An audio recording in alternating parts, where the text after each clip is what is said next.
Welcome to the AI Research Roundup. I'm Alex.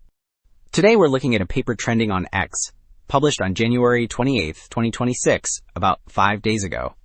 It finds that while gradient-free evolutionary strategies can match traditional methods on reasoning tasks, they suffer from a 10% drop in prior capabilities, effectively erasing what the model already knew.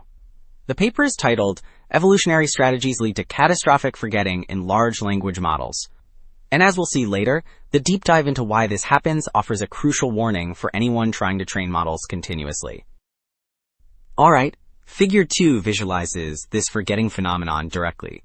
The chart tracks accuracy on the HellaSwag benchmark, which acts as a proxy for the model's prior knowledge, over 500 training iterations.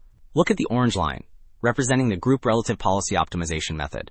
It remains stable near 61%, showing that standard training preserves existing skills. However, the blue line for evolutionary strategies tells a different story. It crashes significantly after 200 steps, dropping to 50% accuracy, which confirms the model is sacrificing its general intelligence to learn the specific new task. So, while the previous chart showed the decline over time, Figure 1 plots these two competing objectives against each other directly. The horizontal axis tracks prior task accuracy, while the vertical axis measures new task performance. Notice the crosses in the top right. Group relative policy optimization stays clustered there, maintaining high scores on both fronts. In contrast, the circles for evolutionary strategies form a distinct arc.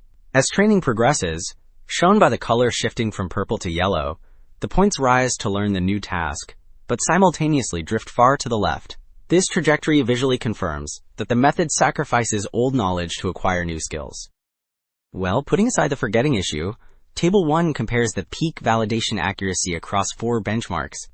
In the top section for QN 2.5, evolutionary strategies performs quite well, generally landing within 3 or 4 points of the gradient-based method. However, the Llama 3.2 results in the bottom section are mixed. While ES edges ahead on the GSM 8K task, it lags significantly behind on Countdown, scoring just 15.2% compared to 37.6%. Okay. To understand why forgetting happens, Figure 4 analyzes the sparsity of the model updates across different layers. The vertical axis shows the percentage of parameters that remain unchanged, so a value near 100 indicates very surgical, sparse edits. Look at the dashed lines at the top. Group relative policy optimization stays consistently high, barely touching most of the model's weights. Conversely, the solid lines for evolutionary strategies crash towards the bottom, with multi-layer perceptron and attention layers hovering near 0% sparsity. This proves that the evolutionary approach perturbs nearly every parameter at once, causing the massive drift we saw earlier. So, while Figure 4 demonstrated that the updates are dense, Figure 3 reveals the sheer magnitude of these changes by tracking the Frobenius norm. This metric measures the total distance the model's weights have shifted from their original state. The orange line for group relative policy optimization hugs the x-axis, remaining essentially flat near 0.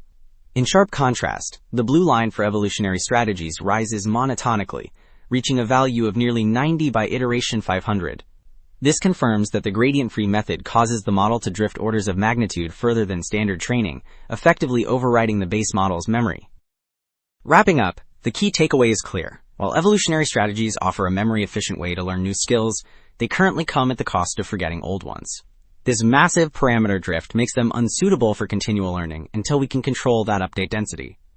That's it for this episode of the AI Research Roundup. I'm Alex. Thanks for listening.